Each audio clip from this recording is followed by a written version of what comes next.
We are not running a banana republic in Enugu State. Yes, the government may have a need for the facility for public good. Is it really for public good? Whereas the people that you are building it for are telling you that they are being crushed under poverty because of the dislocation it brought to bear. Compensation should be given to those that their shops, buildings were demolished. Development must never become an excuse for dispossession. Enugu has suddenly woken up to land grabbing. That is the challenge Enugu is having today. Because we have a governor who believes that the smartest and shortest route for getting money is through land acquisition. But there should be due processes in getting these things done. Nigeria has laws. For you to take any property, there are procedures. From Ugo to Opi, from Nike to Ezago, communities cry out as their ancestral lands are carved out in the name of smart cities. What makes it smart? And farmer states that have not yielded 1 cup of rice. Customary owners are sidelined. Certificate of occupancy are manipulated, and ancestral ties are ignored. Developers across Enugu have lost their properties that have been forcefully taken away for private purposes in the name of what we do not know. Land investors that bought land some decades ago in different areas in Enugu suddenly wake up with news that the government has dispossessed them of their land. Yours sincerely is equally a victim. Properties we bought 15 years ago, suddenly we lost it because a government came in place. Some persons lost 80 plus, 100 plus. It will shock you. A developer lost almost 1,000 plus. And we say that it is governance. Enugu suddenly woke up with the news that the government had dispossessed them of their land. This is land grabbing and sheer daylight exercise of force on the citizens. We demand no project should proceed without community consent, open valuation, and adequate compensation. Anything less is theft with official backing. Enugu is under the burden of debt, whereas the federal allocation is increasing. All of us know in Nigeria, state manages local government resources. So let's not confuse ourselves that anything that the local government fund. It is what the state governors give local government, that's what they take. So the management of both state resources and local government resources is headquartered at the table of the governor.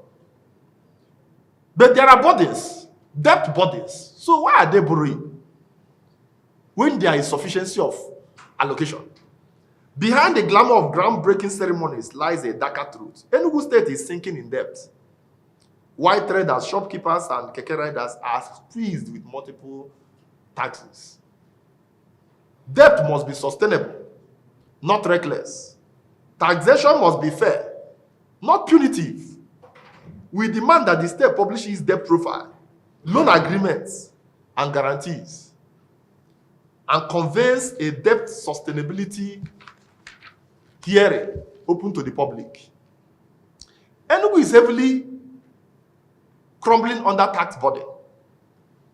The living are taxed.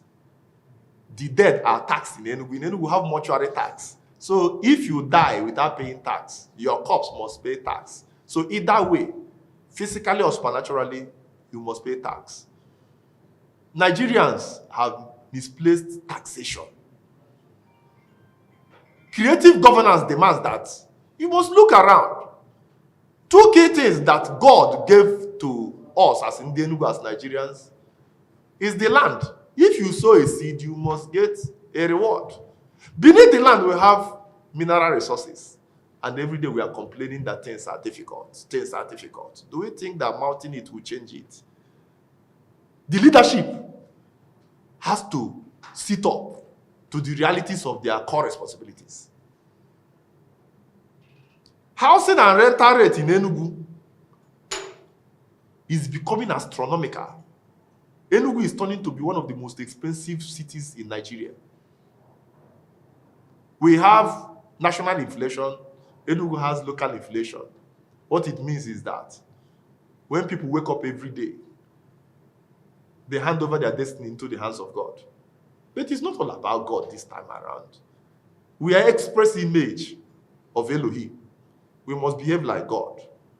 God loves, we must show love.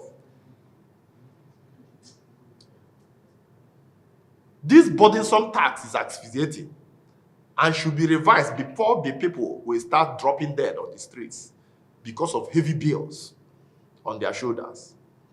Nothing is spared from taxation in Enugu. Maybe very soon, the air will be breathing in Enugu is going to be taxed. What is the bigger picture? A culture of secrecy. Across all these issues, mass schools, Songhai farms, water projects, hospitals, hotel concession, demolitions, land allocation, one thread runs through secrecy. Governance has become converted into a private bazaar where contracts are concealed, debts are piled up, and citizens are left in the dark. Enugu cannot prosper on secrecy. Sunshine is the best disinfectant. We demand that the release of all contract documents, concession agreements, and payment records are done now. Our demands are as follows. 1. Immediate suspension of further payments to smart school contractors pending the outcome of forensic audit of all the awarded contracts. 2. Publication of the Heneke Songhai Tribu 100 billion naira agreement with SPV ownership details. 3. Independent verification of water projects against the 180-day pledge and what has been sunk in so far. 4. Full disclosure of hotel presidential concession terms and Enugu Air partnership agreements. 5. Restitution and compensation for victims of illegal demolitions and forceful land grabbing acquisitions. 6. Community consultation for all land allocation under smart city or farm estate projects from Amore to Oboka, from Chantanchanike to Owo. 7. Debt transparency. There must be publication of loan agreements and guarantees. And finally, Enugu State House of Assembly must immediately wake up from their deep slumber and open a special investigative hearing. They are the representatives of the people. They should not just be there cashing out with their monthly salaries and their allowances. They have some powers to subpoena, which should be open to the public. Conclusion. Fellow Enugu and Nigerians, this is not about politics. It is about the survival of our state, the dignity of our people, and the future of our children. We cannot remain silent as our commonwealth is mortgaged to secrecy and mismanagement. Enugu is not for sale. Our land, our taxes, our schools, our hospitals, our water, our heritage. These are not bargaining chips. They are our rights. And together, we shall defend them. Thank you, and God bless you.